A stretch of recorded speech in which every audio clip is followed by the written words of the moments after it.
हे बघा, हे लेकरू आहेत. हे कापून घेतले, स्वच्छ साफ केले आणि आता ते आपण फ्राय करायचे. त्याला आपण पहिलं मीठ लावून मसाला लावून घेऊया.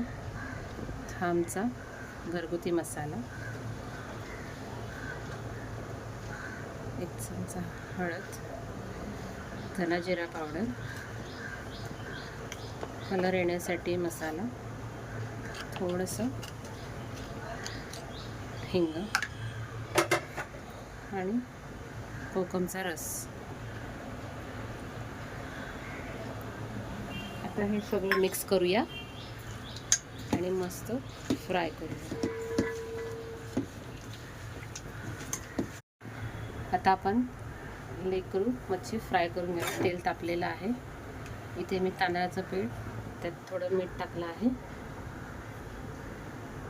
आता मच्छी टाकू.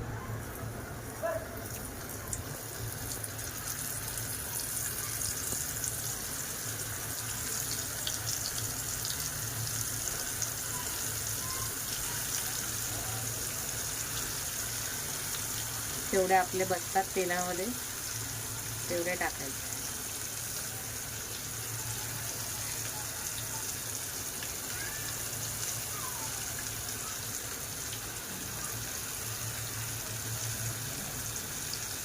आता अशा प्रकारे सर्व आपण फ्राय करून घेऊया.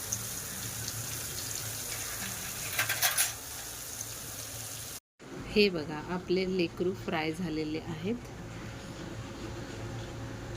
क्रिस्पी क्रिस्पी झालेले आहे. मस्त.